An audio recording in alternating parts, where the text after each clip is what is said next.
going, is that we have to be able to first identify and label what in the world a point is.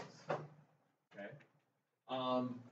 I know that all of you guys could draw one, but do you know, in terms of the grand scheme of three-dimensional land where we are, do you know what a point actually defines? What's that? Could it be the start of something? Could it be the end of something? Could it be somewhere in the middle of something? So could it just be something? Is there a go with that? You're not wrong, but can we make it a little bit brighter, a little bit more correct? Do you guys hear that? What he was saying is it's the start of something. He's thinking the starting point. But what isn't, if it's the starting point, could it also be an ending point? Could it be a point along the way? A spot along the way. So what I think of it as a point, a place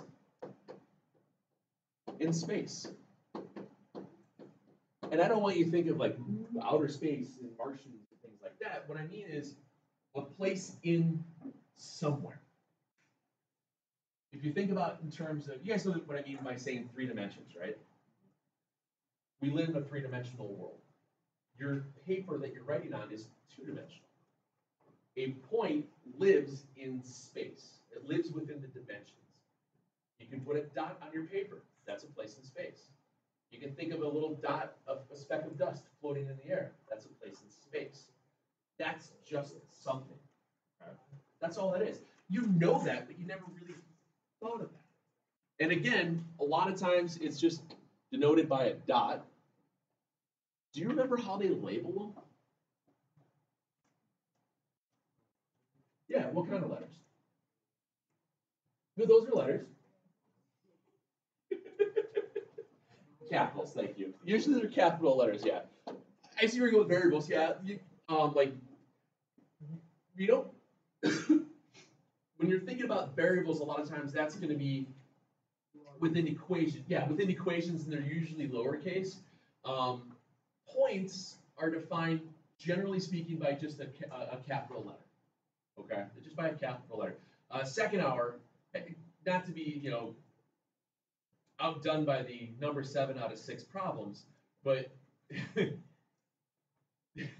when we said they were done by letters, can you give me an example of a letter? And someone said the alphabet. So it happens. You're not gonna like that now. I'm sorry. That was pretty funny. Oh, don't worry. Somebody else will say something stupid. Now they put it on then too.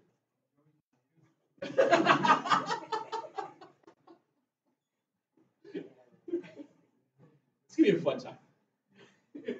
Again, you guys have all done this. When you did in Algebra 1, you guys had to write equations of lines and went through a specific point. Those points were labeled with capital letters, and they were given ordered pairs. Ordered pairs tell where the location of something is in a two-dimensional space. You could get what are called ordered triples, which is how you place something in three-dimensional space. Throughout upper-level math, you can go to different dimensions. There's 4th, 5th, 6th dimensions, and it just gets all really right? I digress.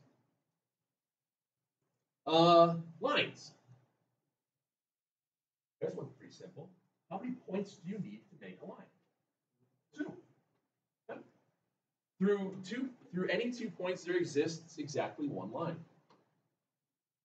And you don't need to know that, but everybody knows that all you need are 2 points to make a line. Now, we just talked about points a second ago. How are points labeled? Capital letters, very good.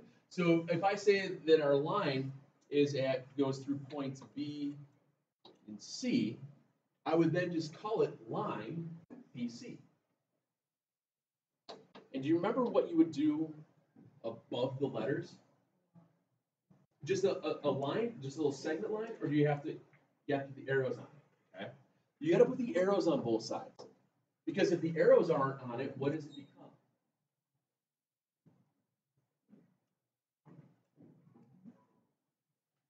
Segment. It's part of a line. It actually has, like you're saying, the end points. It tells you where to start and stop. All right. When it has the arrows through it, it tells you it passes through those 2 specific points, through those spots. Now, line BC is the exact same thing as saying line CB. Lines, you can rewrite either direction with the letters. It doesn't matter. Because the line will extend in both directions infinitely. You guys know what I mean by infinitely? It never ends. It's like Pete and repeat were in a boat. Pete fell out. Who was left? Where? Pete and repeat were in a boat. Pete fell out. Who was left? Pete and repeat were in a boat. Pete fell out. Who was left?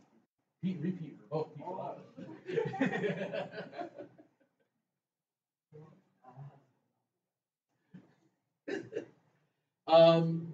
You probably also know the answer to this question as well. What's another way that sometimes people write lines instead of using two letters with the arrows and stuff? Remember? I know you've seen it, and as soon as I do it, you'll be like, oh yeah. Another way you can write you can label a line instead of having two capital letters. What's the other way you can do it? You're not wrong again. Because sometimes they'll say line 1, line 2, but in this case, I'm looking for something a little more specific. Okay. Sometimes you will see lines with a lowercase cursive letter. Remember that? You've seen it. Sometimes in textbooks or in diagrams, they don't give you specific points. They'll say it's line L, line R, line Q, something with a lowercase cursive. Usually it's L's and Q's. Anything that looks kind of fancy and curly is usually what they do for those. So we just say line L. So let's see, we have a point, place in space. Yes, ma'am. No, you don't have to do that. No, thanks for asking. No, you can say this is BC, CB, or line L. Those are 3 ways you can write it. What do you mean if there's 2 lines? No, please, no. Depends on what the points are. So if there were 2 lines, let's say you've got 1 line here. I'll get you 1 second. You have 1 line here. Let's say this one was labeled as line L. And then there's another line over here. This one was line Q. It'll be, the letters are usually right on top of the lines themselves. Or if it's not lowercase stuff, like this, you'll have your arrows.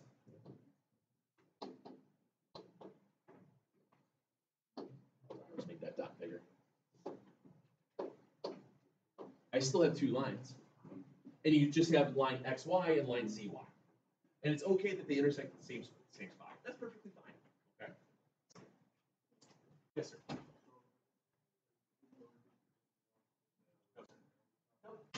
No.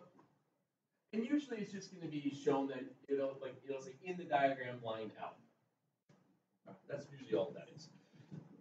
Points will be a little bit easier for us to use in the long run because eventually they'll have ordered pairs. Eventually, we'll start talking about segments within them, and they'll have specific values and lengths and whatnot. So just get ahead of it. And then, so you need 2 points to determine a line. A point is just a place in space. What about this thing called a plane? You ever heard of that in terms of geometry? You've heard it. What is it?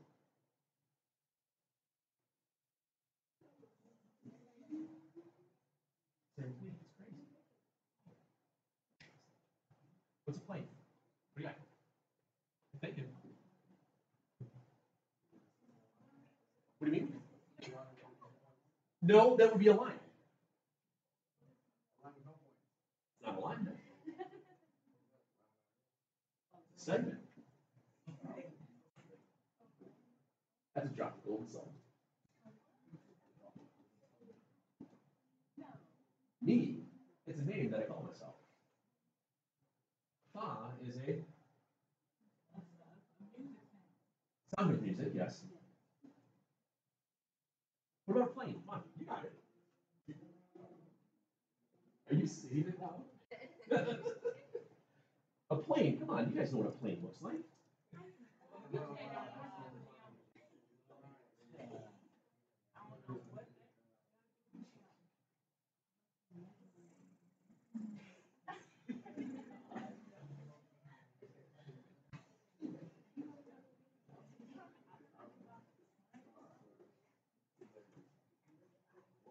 spins too.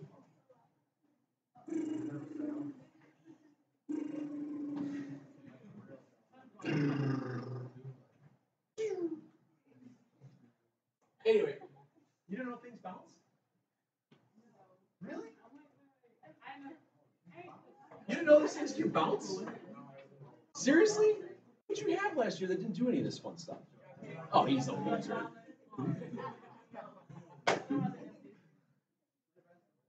All right.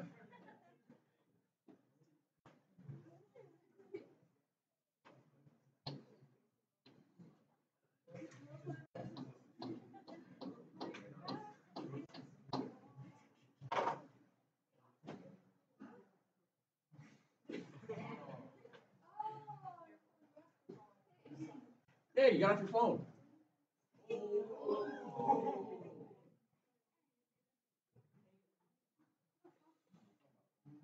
Anyway, planes.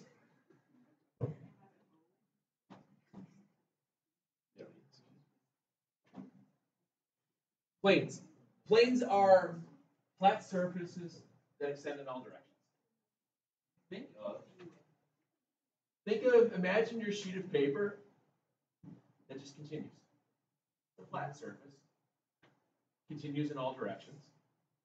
The floor is a plane, flat surface, unfortunately. Correct? But here's the thing. You're not wrong by the idea. You're right, there is a curve to the earth, obviously. It's not. It's not. Gravity wouldn't work and all this other stuff. But anyway, it's roundish. It's spherical-ish. You're right, it's a little more round. But the idea is, over the long span, you have the curvature effect to it. When you're talking about a 30-foot room, you can level it. When you guys know what I mean by leveling something? So our floors and the ceilings and the walls should all be level. You ever heard the term plumb? Plumb is when your wall is perpendicular to your floor. Otherwise, if it wasn't perpendicular, it would wobble out and things would crash and be bad. Anyway, so when you talk about a plane is a flat surface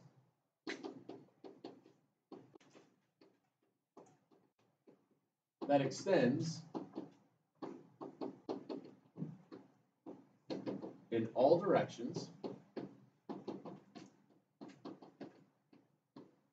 infinitely. I'm just going to use the symbol for infinite because there's too many letters. You guys have seen that before, right? Sideways 8, infinite or infinity. So I just say it's infinitely. You can spell it out. Why? You should teach that. Picture's a lot easier. Now, we said this earlier that you need 2 points to create a line. When you have a plane is usually drawn as a parallelogram. That's just usually what they show it as. Sometimes it's a rectangle, but more often than not, it's usually some sort of a parallelogram.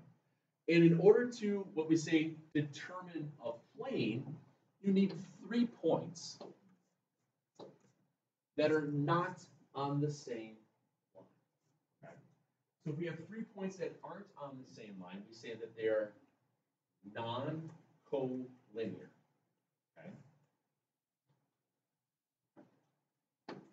Need 3 points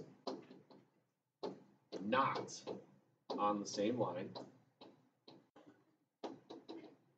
and that's called non-collinear. Collinear then would be points on the same line. Very good. Non-collinear are not on the same line. Again, when you have points, they're labeled with capital letters.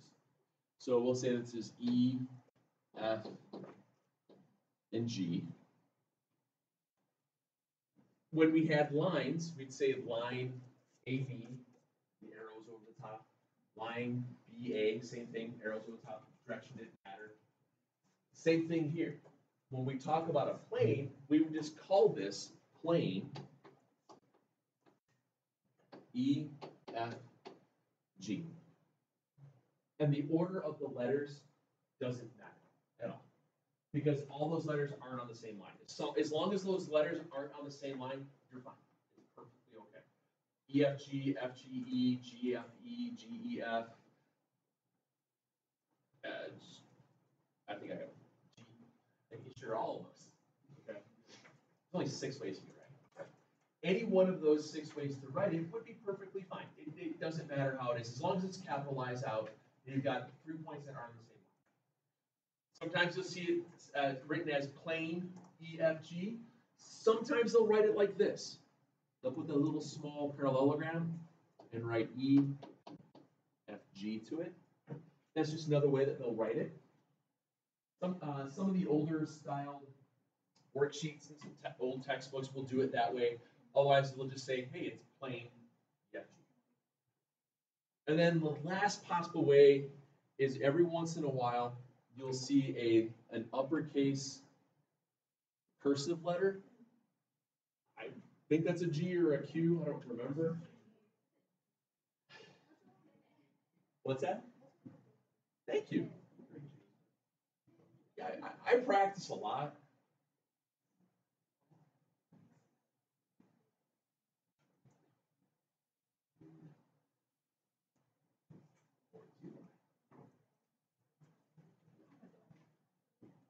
Did you guys ever did you guys still have to be taught cursive? Or did they get rid of that?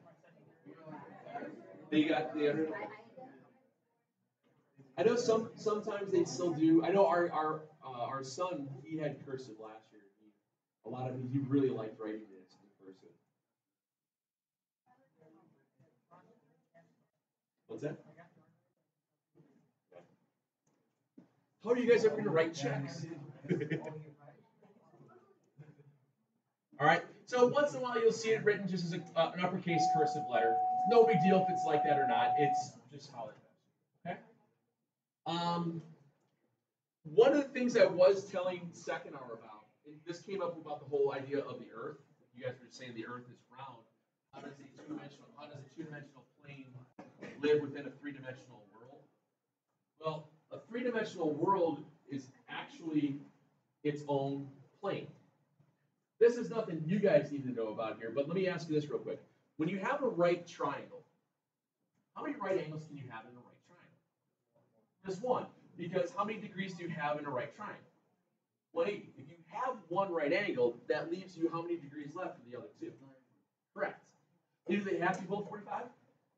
Could one be 89, the other one could be 1? Absolutely.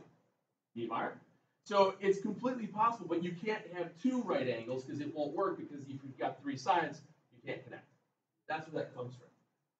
But what happens, though, is that when you get into a three-dimensional world, if you start at the North Pole of the three-dimensional world, go straight down to your equator, hang a right, go back to where it's 90 degrees from the other equator, go back up. Can't you still have, this is a triangle on a curved face. How many right angles you got on that now? 3 of them. So depending upon what realm you're in, some of the things that you think can't occur can. Math. Okay. It's math can be crazy like that. Again, that's not something you have to worry about, but I'm just showing you that it is completely possible. So if you ever want to bet your parents that you can't have, that can say that you can have more than one right angle in a triangle, you can use that trick, draw it on a piece of tape on a basketball or something, or whatever you got lying around everywhere. Speaking of basketball, lines, this. Again, we just talked about this, collinear versus non-collinear. Collinear was what? Yeah, on the same line, whereas non-collinear are not on the same line. Super simple. Segments, rays, and lines. Again, these are all things that I know that all of you guys have seen. It's a matter of, again, which one is which. What's the top diagram? It's a line. Why is that a line? Correct. And I realize it might not be blown up as enough as it should be, but if you look at this, this one actually has the arrows on the ends on both sides. That just means it's continuous through infinity. Thank you. All right. Again, when you write out your lines, if this is x and y, the two ways, I'm not worried about the cursive one for right now, but the two ways that I can write that out as the line xy would be xy or, very good. And I got to make sure I put my double arrows over both of them. Either one of those is perfectly fine. 9.5 times out of 10, you guys will give me the first one because we generally read from left to right, and that's the way that you usually see these. What's the second one then? Why is that array? Correct. Array has a start spot, and it continues through another point. It has an ending spot, and it continues through another way, all throughout the other way. So if I call this W, Z, which one is the end point? W, good. So when I would write that out, it would have to be W, Z, like that. The first letter is always, always, always the end point, no matter what. Does it change?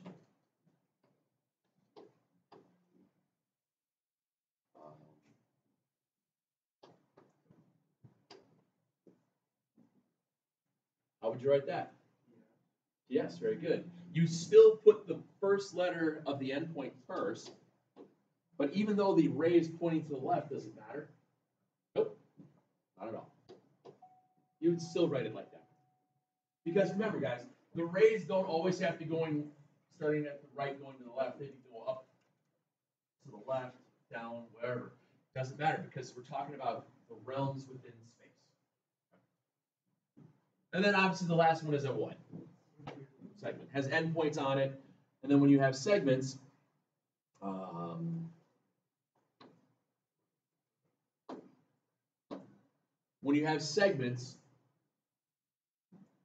does it matter which direction you're going? This would be LM with a single bar over it, no arrows. And what's the other way I could write that? ML. Again, you guys have all seen this. This shouldn't be anything new, I hope. Probably been a while since you've done it. Right? Maybe? Yes? So let's talk about something that's a little bit more abstract. Well, if you think about it, segments shouldn't be abstract. Because if I know that I have to walk from here to the wall, that's a specific distance, isn't it? If I'm following directions on my GPS, I know I have to go 3.1 miles, hang a left for 2 miles, hang a right for another 7 miles. I have segments that I'm going. So segments themselves aren't abstract. Whereas if you think of a ray, like I joked earlier, said it's a drop of golden sun. A sun's ray originates where? At the sun. Does the light ray of the sun ever stop? No. Because think about what you see in the night sky. You see what? Okay, but beyond the moon, what do you see? Stars. Stars are what? Correct, they're gases, but they're also, isn't our sun a gas? They're also suns. So they're emitting light. So that's why the light itself doesn't diminish, because it's still there. So even though you're saying it's kind of abstract, if you start thinking of it on the physical universe, it's still something tangible that you can put it to. Lines, on the other hand, you're screwed because you're just, no matter what, you're still going to go. There's no end in sight. But yeah, does that make sense? Now, forgot about this one. Opposite rays. This one's super simple. Opposite rays are rays that have a common endpoint, and then they create a line. What would be the common endpoint here? C. C, que bueno. In Spanish.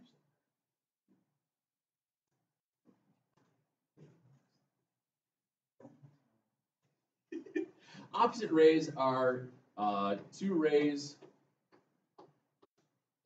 with a common endpoint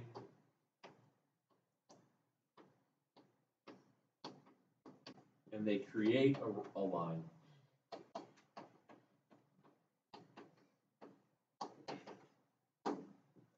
So what I would say here is CA and CB are opposite rays. It'll come into play as far as another definition is concerned, probably about another week. But they do introduce it right now because they are rays. You just create lines.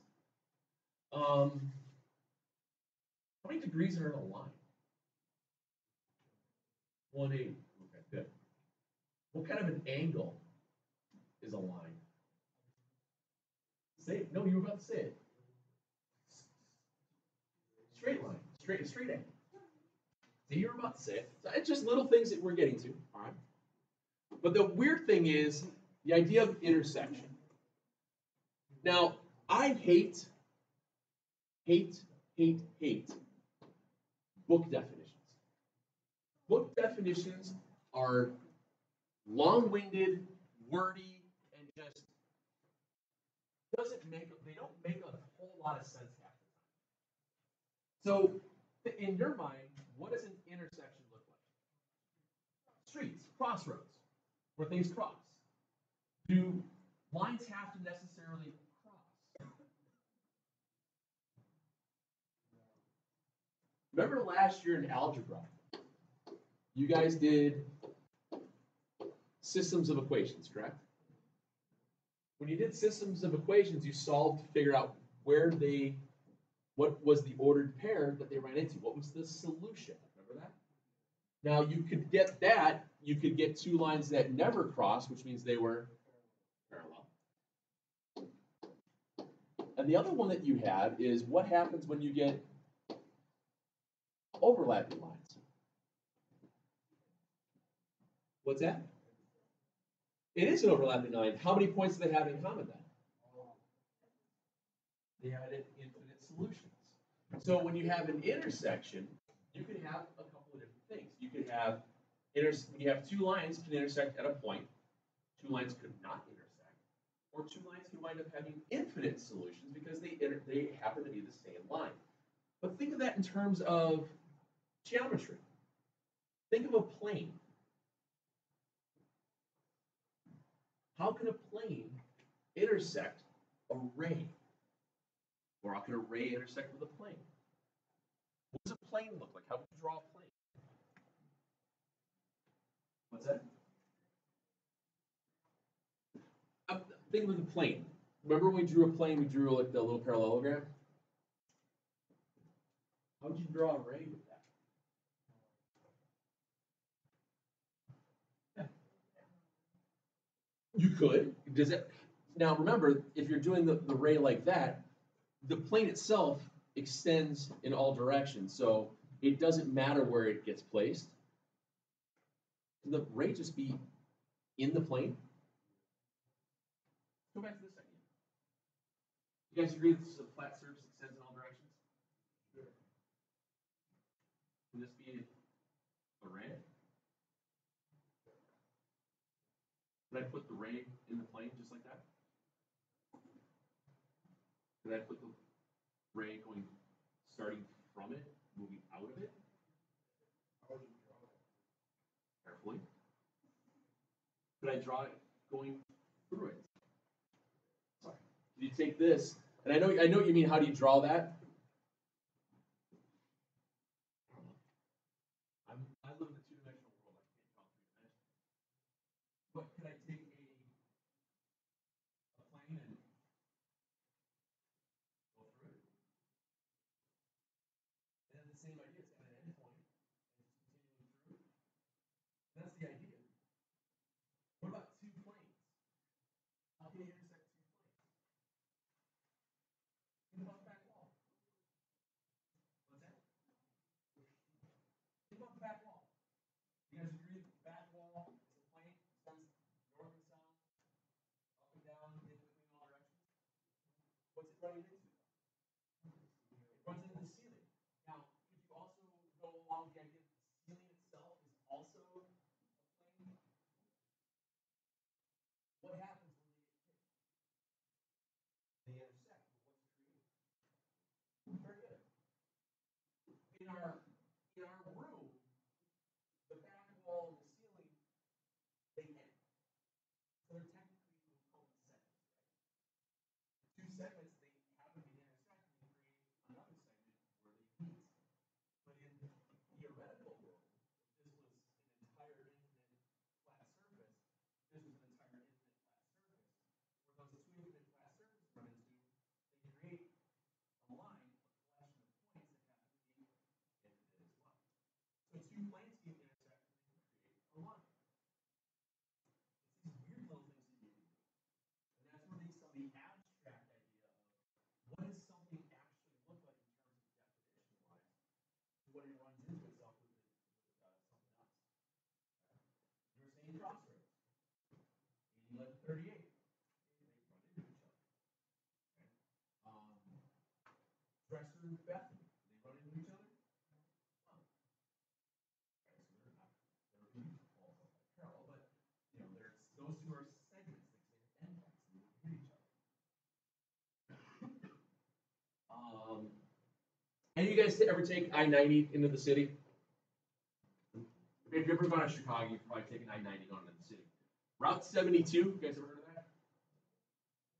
Route 72 crosses over 90, I want to say about 4 times from basically right before Randall Road. So you get in towards where you get off by O'Hare. And that stretch, it meanders over it. It intersects at 4 spots. But obviously, the road is a curve, so it's going back and forth. So yeah. One term will show up from time to time. Don't write this out. I just wanted to give you guys an idea, a quick little heads up of what something's going to see. There's this thing called postulates and axioms. In the grand geometry world, you've got definitions, theorems, which generally what we talk about. If you start thinking about the law of gravity, what's the law of gravity? Gravity. That's the law of gravity. Now, when you get into these things that are called postulates or axioms, they're kind of like definitions plus a little bit more.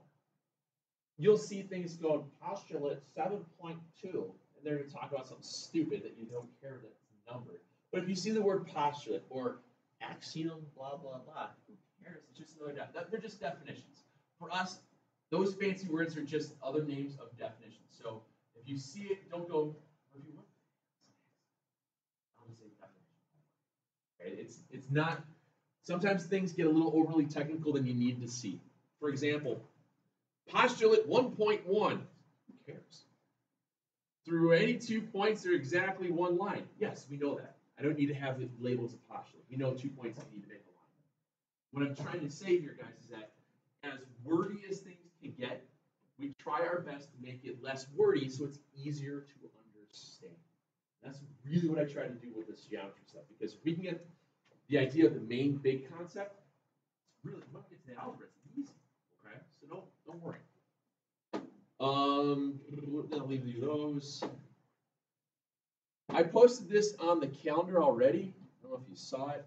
I did cross off 27 and 28. Now, the book page is what you have. Remember we talked about having to go through Pearson yesterday? How you would walk through that? If you get a second some point in time today, make sure you screenshot those couple of pages that's on in case your internet goes out, because that's where it's at. If you don't have your Chromebook or yours is dead or you're still trying to wait to get one, I have a textbook right here. Please feel free to come on over and take a picture of the 2 pages that the homework is on. Okay. talk about how well you guys can draw pictures tomorrow. It's kind of there's about 4 or 5 prompts you have to kind of draw your own idea of what something's going to be. Don't rack your brain too much on it. Just give it a shot. There's no reason, no reason not to attempt a picture, to say the least, okay?